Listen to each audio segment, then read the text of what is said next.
Ethan Ward stood among hundreds of humans inside the Grand Unity Hall, a massive dome made of silver glass and floating blue lights. Today was supposed to be a peaceful day. Today, humans and alien allies would be paired as Unity Mates, a symbolic bond meant to end centuries of war. Every screen in the hall displayed calm green colors, soft music played above, and excitement filled the air. Ethan expected something normal, something simple, something safe. But fate had different plans for him.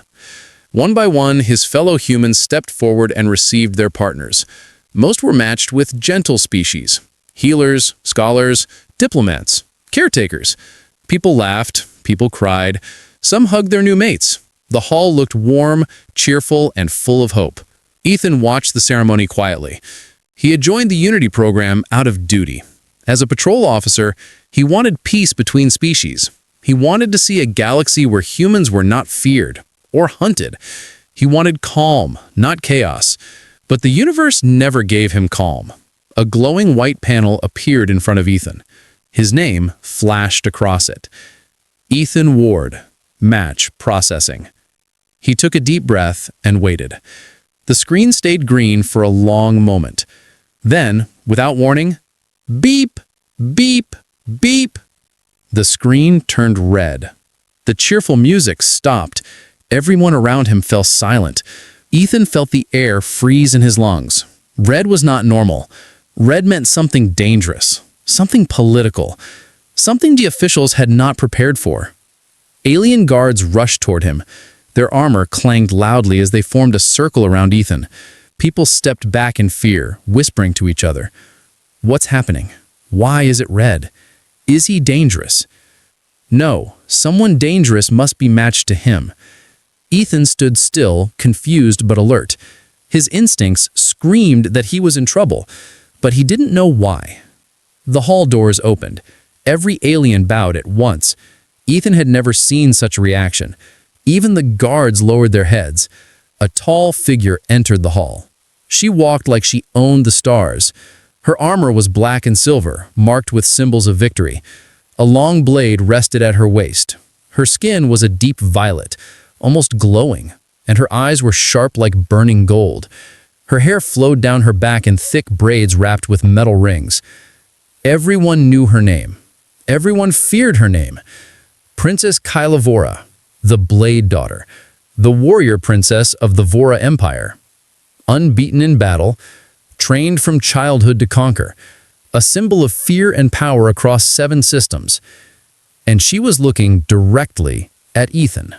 The red screen above him changed to display one sentence. Unity Mate, Princess Kyla Vora. Gasps echoed across the hall.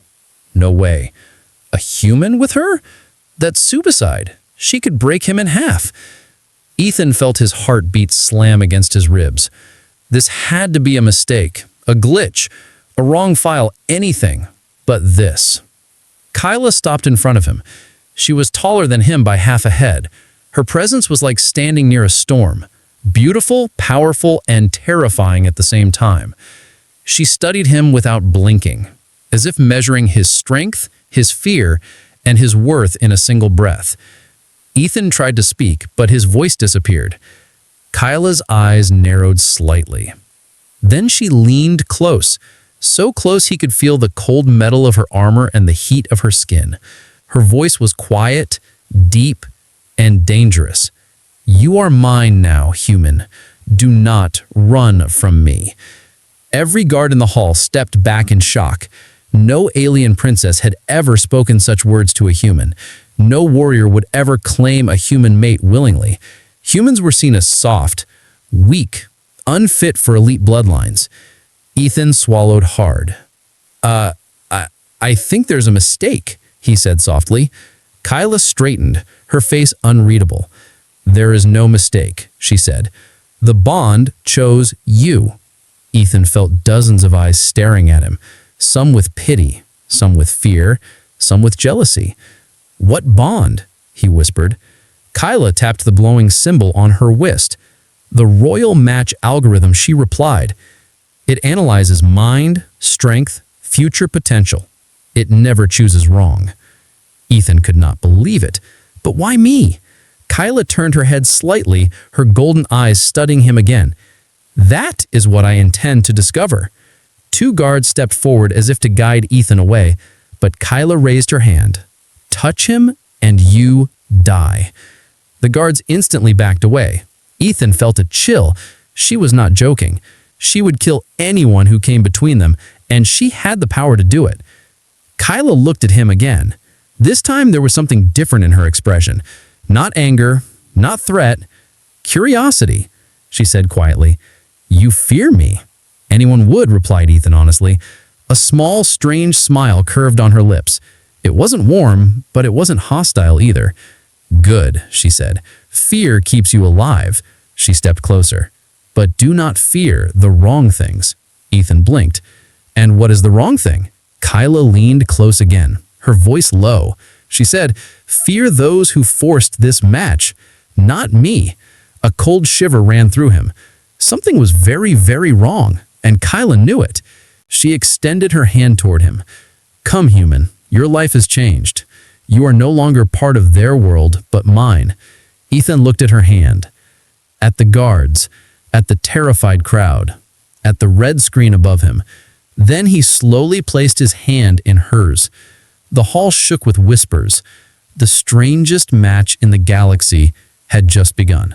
Ethan followed Princess Kyla through the shining corridors of the Unity Hall. Her steps were silent but powerful, like a trained predator moving through familiar territory. Every alien they passed lowered their heads. Some looked terrified, some looked confused. A few looked angry, very angry. Ethan noticed it. Kyla noticed even more. "They hate this match," he whispered. "They hate everything that gives me strength." Kyla replied without turning. "And now, you are part of that strength." Ethan didn't know if that was good or bad. Arrival at the warship. A giant window showed a massive ship waiting outside the hall. It was shaped like a silver spear, glowing with blue energy veins. Ethan's jaw dropped. "That is your ship?" he asked. Kyla's voice was calm. "My flagship, the Vorus Fang." He expected something normal. A transport ship, a diplomatic shuttle. Not a warship known in half the galaxy. Two armored warriors stood guard at the entry ramp. They hit their chests in salute. "Commander, Kyla, your mate," one said. Kyla shot him a look so sharp he froze. "Speak that word again with disrespect, and your tongue will be removed." The warrior bowed so fast he almost fell. Ethan swallowed. This woman really was feared. Inside the ship, the interior was dark metal, glowing lines, and heavy doors that looked like they could survive a star explosion. Warriors moved around with discipline, but all of them stared at Ethan. Not friendly stares, not curious stares. Cold, sharp, measuring stares. Ethan whispered, "They look like they want to kill me."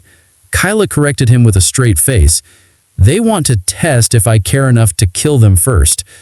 "That's worse." "Yes." Ethan sighed. One warrior, tall and scarred, stepped forward. His voice was rough. "Princess, this human is too weak. He cannot stand beside you. He will break." Kyla didn't even blink. Her hand grabbed the warrior by the throat, pushed him against the wall, and lifted him effortlessly. Everyone in the corridor froze. "You speak of weakness," Kyla said softly, "yet you cannot even stop my hand." The warrior choked. Ethan's eyes widened. She was terrifying, but there was something else in her expression.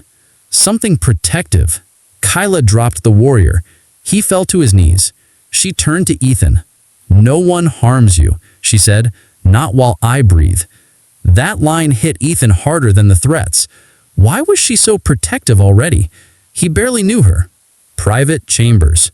Kyla led him into a large room with metal walls, a long window showing endless stars, and two chairs made of dark crystal. "This will be your living space," she said. "Your living space or our?" she interrupted. "Back of it." Kyla removed her armor piece by piece, revealing dark battle clothing underneath. Each metal plate hit the table with a heavy sound.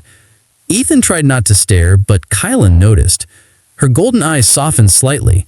"You are uncomfortable?" she asked. "No, just surprised," Ethan said truthfully.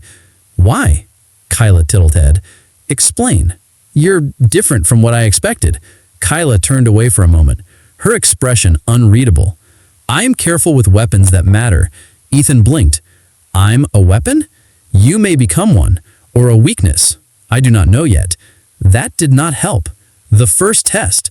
Kyla folded her arms. She ordered, "Sit." Ethan sat immediately. Kyla stepped closer, too close. Her eyes locked onto his. She said, "I will ask you a question. Answer with truth. Do not lie to me." Ethan nodded slowly. "Do you fear me?" "Yes," Ethan answered. Kyla leaned even closer. "Do you fear me enough to run from me?" "No."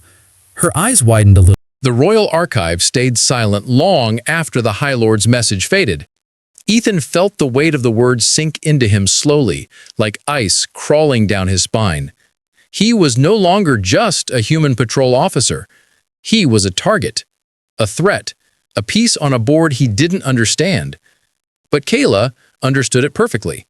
Her eyes were glowing with a cold fury Ethan had never seen before. Not during their first meeting, not even during the assassin attack. This was different. This was personal. "Kayla," Ethan whispered, "what will he do now?" Kayla stared at the empty space where the hologram had been, her fists clenched so hard her knuckles turned white. "He will move, fast, before our bond grows." She turned toward him. "He cannot risk me gaining more power. He cannot risk us." Ethan took a small step forward. "What do we do?" Kayla didn't hesitate. "We confront him." Ethan blinked. "Confront? As in, talk?" Kayla's lips twitched into a humorless smile.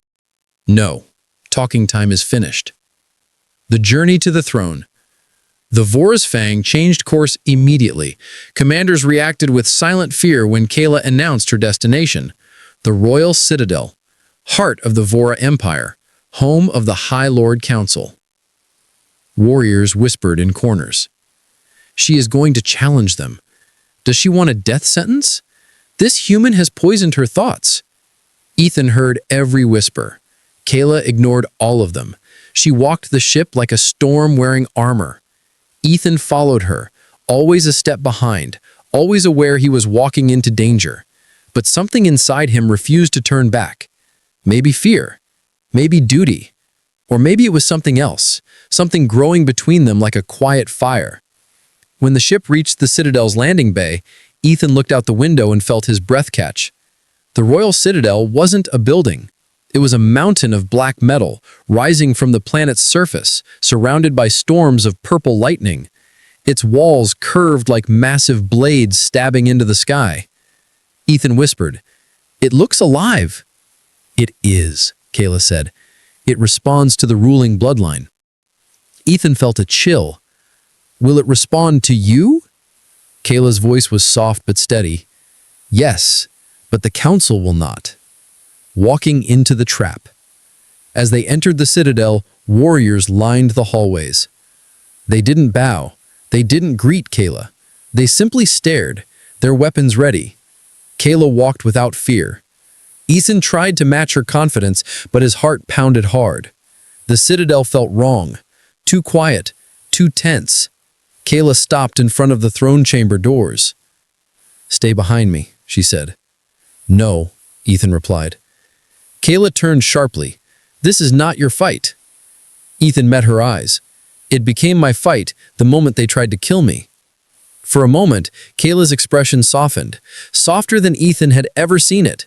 Something warm flickered in her eyes.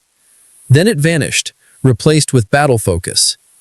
"Very well," she said. "Walk beside me." The doors opened. The accusation. The throne chamber was enormous, dark stone, silver pillars, and a long path leading to the High Lord's seat. The council members stood around him in a half circle.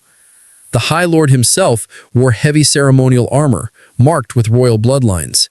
His eyes were sharp and cold, filled with authority. He spoke without letting Kayla reach the throne. "Princess Kayla Vora," he said, voice echoing through the chamber. You have broken the laws of the Empire. Kayla didn't bow. I have broken nothing. You have taken a human as a mate, a weak creature, an outsider, a mistake. Kayla's jaw tightened. The match algorithm chose him. Then the algorithm is corrupted, and so are you. Ethan felt his stomach twist. This wasn't a simple accusation. It was a death sentence dressed at tradition. The High Lord raised his hand, and the council members stepped forward, surrounding Kayla and Ethan. Kayla's voice lowered dangerously. You dare threaten me in my father's hall? This is not your father's empire anymore, the High Lord said coldly. It is mine. The battle begins. The first warrior lunged in. Kayla moved like lightning, her blade clashing against his in a burst of sparks. Ethan jumped back as two more warriors attacked her from behind. Kayla fought three at once, her movements sharp, efficient, merciless. But more warriors stepped forward. Too many. Ethan grabbed a fallen spear to defend himself. Two warriors dashed at him. He dodged one blade and blocked another with the spear shaft. The force of the hit nearly knocked him off his feet. Kayla saw it. Her eyes burned. She yelled his name. Ethan. She cut through two attackers and pushed toward him, but five more warriors blocked her path. They were trying to separate them. Ethan fought for his life. He ducked under a blade, rammed the spear into a warrior's stomach, and rolled away from another strike. But he was only human, and they were trained killers. One warrior pinned him to the floor, blade raised. Ethan's mind screamed. His arms burned. He couldn't move. The blade came down. Ethan stand. Before the blade could reach him, Ethan grabbed the warrior's wrist with both hands. Pure instinct, pure desperation. And something strange happened. A pulse of heat shot through his body, like fire traveling through his bones. The warrior froze, eyes wide, as if shocked by something invisible. Ethan pushed with everything he had. The warrior flew back as if thrown by an explosion. Kayla saw it. The entire council saw it. The High Lord whispered, horrified, "No, the bond has begun." Kayla cut down the last warrior blocking her and reached Ethan. She dropped to her knees, grabbed his face with both hands. "Are you hurt?" she demanded. "No," Ethan breathed, still shaking. What was that?" Kayla stared at him with a look between awe and fear. "That," she whispered, "was the first spark of the royal bond." The High Lord shouted, "Seize them both." Kayla stepped in front of Ethan, her blade raised. "No," she growled. "I will not kneel. I will not obey, and I will not let you harm my mate." Ethan stood beside her, gripping the spear tightly. For the first time in his life, he didn't feel weak. For the first time, he felt chosen. The throne chamber shook with the sound of armored boots. More warriors stormed in from every entrance, forming a deadly circle around Ethan and Kayla. The High Lord stepped forward, his cloak dragging across the black stone floor, his eyes cold and cruel. "Princess Kayla," he said, "you will surrender now." Kayla stood tall, blade dripping with silver blood. Ethan stood beside her, bruised, bleeding, but unbroken. "No," she said. Her voice echoed through the chamber like thunder. "You call this empire yours, but you have forgotten what royalty means. You rule with fear. You rule with chains. You rule with lies." The High Lord raised his hand. "Kill the human first." Every warrior pointed their blade at Ethan. Kayla moved so fast Ethan barely saw it. She placed herself directly in front of him, her blade raised high. "You want him? Come take him." The council chamber exploded into battle. The final clash. Warriors charged from every direction. Kayla swung her blade in a shining arc, cutting through the first wave. Sparks flew as metal clashed. Ethan held a spear, blocking, dodging, throwing himself into the fight with pure instinct. He wasn't as strong as Kayla. He wasn't as fast, but he refused to fall. A warrior slashed at him. He blocked, twisted, and slammed the spear into the warrior's helmet. Another came behind him. Kayla kicked the attacker away so hard the pillar cracked. She fought like a storm. He fought like fire, trying to survive the wind. The bond between them pulsed. Ethan felt it every time Kayla got hurt. Kayla felt it every time Ethan struggled. The High Lord watched with growing fury. The bond is strengthening. Stop them, now. But it was already too late. A warrior stabbed Kayla in the side. She winced but didn't fall. Ethan saw blood drip from her armor. Something inside him broke. Not fear, not anger, something deeper. "No," Ethan whispered. "Don't touch her." The bond surged through his chest like lightning. His vision flashed with blue symbols he didn't understand. His hands glowed faintly, forming a burning mark across his palm. Kayla felt it. "The bond is awakening," she whispered. He didn't understand it. He just moved. He charged at the warrior who wounded Kayla, the spear glowing with the same blue light. When he struck, the warrior flew across the room as if hit by a blast cannon. The chamber fell silent for one heartbeat. Everyone stared, even Kayla. "Ethan," she whispered, "you're evolving." He shook his head, breathing hard. "I don't know what's happening." Kayla stepped closer, eyes shining with something he never expected from her. Pride. "It means the bond has accepted you. You are no longer just human. You are my equal." The High Lord shouted, "Enough!" The High Lord's fury. The High Lord drew a massive energy blade. The ground shook under the pressure of its power. "You were a daughter to me," he hissed. "But you have poisoned yourself with this human filth." Kayla's eyes go cold. "You stopped being my guardian the day you feared my strength." The High Lord charged. Kayla met him head-on. Their blades sparked with blinding light as they attacked and countered with deadly precision. Ethan joined the